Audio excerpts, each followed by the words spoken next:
and welcome to the Daily Comic and Collectible, episode 478. Now today, the collectible of the day is the Hasbro Toys, Marvel Legends, Fantastic Four series, Super Skrull Build-A-Figure Wave, She-Hulk action figure. Jennifer Walters struggles to control her anger and keep the powerful Hulk at bay. This 6-inch scaled action figure of Jennifer Walters was inspired by the character from the Marvel Comics and has a premium design with intricate detail and paint applications. This high-quality, realistic-looking 1/12 scale She-Hulk figure features multiple points of articulation for high posability and displayability in your Marvel collection. Figure is part of the Fantastic Four line of figures and is part of the Super Skrull Build-A-Figure Wave. Collect the set to create your own Super Skrull. This window display box of She-Hulk includes a pair of interchangeable hands and 2 Build-A-Figure pieces. Released by Hasbro Toys. Now, the comic of the day is Savage She-Hulk, Volume 1, Issue Number 1. This is a 2023 facsimile, but the original was released with the cover date of February 1980, even though it was officially on the shelves in November of 1979. Story by Stan Lee, art by John Buscema, and cover by John Buscema. This issue is titled, The She-Hulk Lives. The story opens with Bruce Banner walking up the few steps to an office building in Los Angeles. Bruce thinks to himself that he can't take it anymore. He says that he needs to confide in someone. Bruce says that the last time he saw Jen, that she was just a kid cousin, but that now she's a lawyer there in Los Angeles. Bruce walks into Jen's office and asks her if she needs some help because the book she's holding is as big as she is. Jen says that she knows that voice anywhere and turns to see Doc. She says that she hasn't seen him since he quit med school for nuclear physics. Jen hugs Bruce and starts to say that she wants to hear all about him, but stops as she senses that there's something wrong. Bruce says that he might as well come out with it. He just doesn't know how to tell her. Jen says that they were like brother and sister, and they told each other everything. Bruce tells her that he's a wanted man. He says that the police and army are after him. Jen says that she can't believe it, and asks what has he done. Bruce says that it isn't what he's done, but what he's become. Bruce goes on to tell Jen the story of how he became the Hulk. Jen looks down at Bruce and realizes that he really means it. Bruce says that it's a chemical reaction that happens within him, that he cannot control or cure. Bruce says that he feels like he's going mad. He apologizes and says that he has no right to lay this on her. Jen tells him not to say that. She says that she wants him to come home with her and that there must be an answer. Soon, outside in the parking lot, Bruce warns Jen that there might be danger involved. Jen tells Bruce that she is a criminal lawyer and that she lives with danger. Bruce says that it's not the same. As she pulls out of the parking space, 2 thugs are watching her. One notes that she has someone with her, but the other one says that it isn't going to do her any good. As they drive, he asks Jen what she's been doing. She says she's defending a hood named Mockton that is accused of killing Nick Trask's bodyguard. Jen says that Mockton is no saint, but that in this case, he's being framed. She says that Trask hates Mockton and that she thinks Trask set him up, though she hasn't been able to prove it yet. She says that she has a plan, that she planted a rumor that she has secret evidence, proving that Trask himself killed the bodyguard. Bruce says that if Trask really is the killer, that he might try to kill her. Jen says those things only happen in the movies. She pulls into her driveway, and the thugs also stop. As they get out of the car, Bruce is warning Jen that she's playing with fire when Jen is suddenly shot in the back. One thug gets out and says that he's going to finish her off, and that Trask said to make sure. Bruce sees that Jen is still breathing and says that he has to save her. Bruce picks up a hose and sprays it right in the thug's eyes. He grabs Jen and runs down an alley with her. The thugs get off a shot, but they miss because of water in his eyes.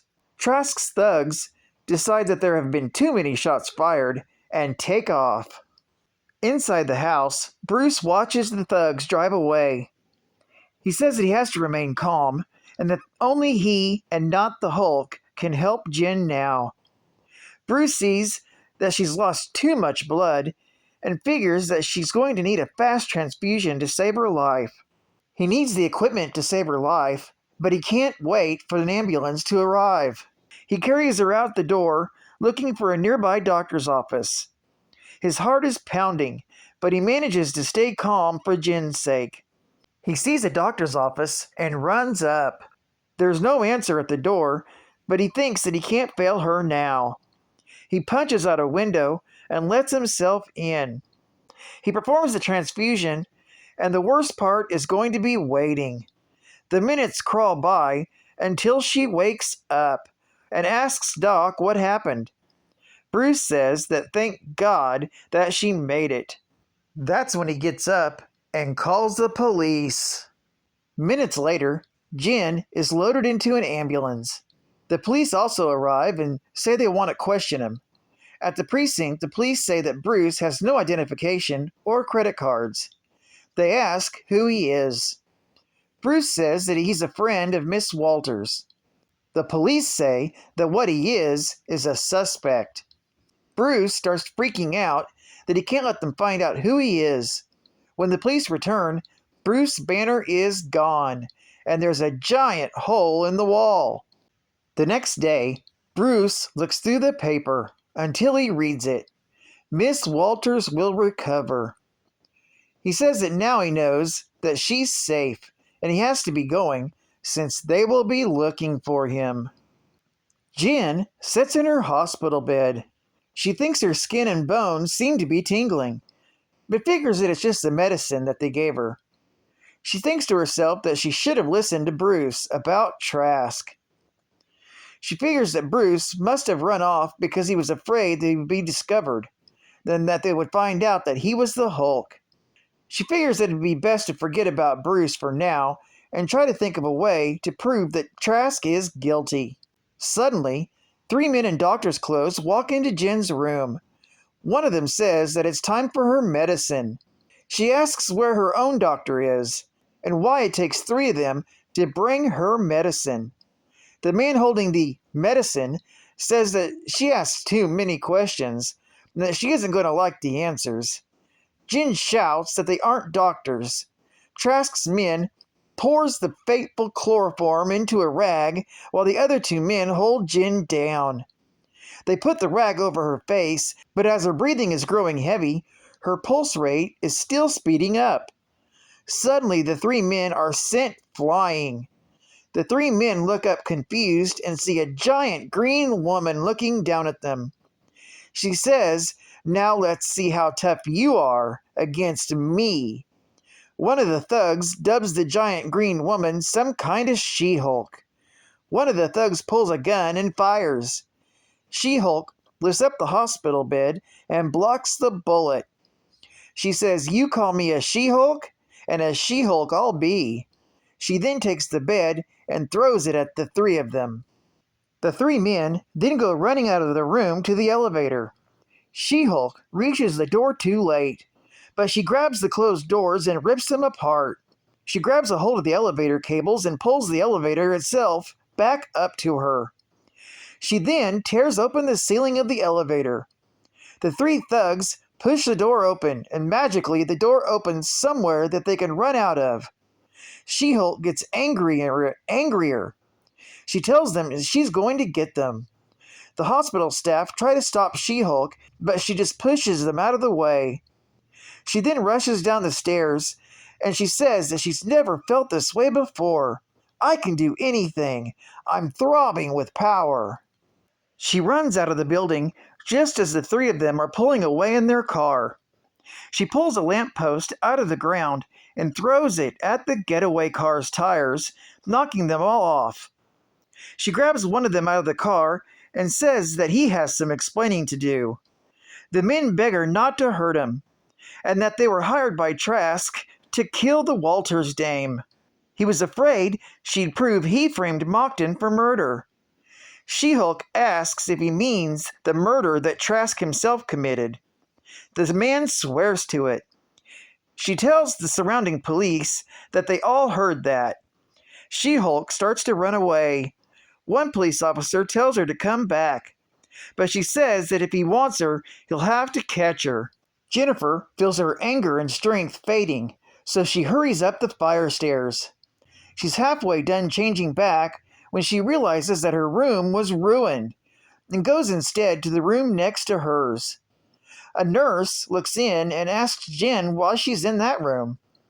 Jen says that she was frightened by all the yelling and fighting. The nurse says that she's lucky that she wasn't hurt. She says that the female savage was just horrible, but that it's all over now. She thinks that this isn't over, that it's just the beginning. But I'll learn to live with it. From now on, whatever Jennifer Walters can't handle, the She-Hulk will do. To be continued in The Savage She-Hulk, issue number 2. Geek Fact. This is considered a major key, being the first appearance and origin of She-Hulk, Bruce Banner's cousin, Jennifer Walters. Bonus Geek Fact. In this issue, Bruce Banner recounts the events that led to his transformation into being the Hulk, as first seen in Incredible Hulk, Volume 1, Issue Number 1, from May of 1962. Marvel Hostess Heroes. Mr. Fantastic in A passion for gold. Gold Digger, a nefarious villain with a taste for golden power to make himself intangible. Face to face with the incredible Mr. Fantastic. I'll bet those blasts stretch me back far enough for them to lose their momentum, Gold Digger, and send them right back where they came from. Nothing can harm Intangible Man, Mr. Fantastic. Ha ha! Not even you can get your hands on me! He's right. Instead, I'll get my hands on something that will cause Gold Digger to deactivate his intangible powers. Hey, Hostess Twinkie Cakes! Golden bars of delicious sponge cake cream filling, too! Your taste for golden goodness made you vulnerable, Gold Digger! The Hostess Twinkie Cakes are worth it! They're almost as great as you are! You get a big delight in every bite of Hostess Twinkie Cakes. And final Geek Fact. Nick Trask was a ruthless crime boss operating out of Los Angeles, California. He had crossed paths with Sheriff Morris Walters and caused the death of the sheriff's wife, Elaine, in an attempt on his life. He then went after Jennifer Walters, the sheriff's daughter, who would eventually become the Savage She-Hulk. Well, I'd like to thank you for joining me for another Daily Comic and Collectible, and I hope to see you again tomorrow. This is Cat Fan Comics Man, and I'll catch you on the flip. Over and out.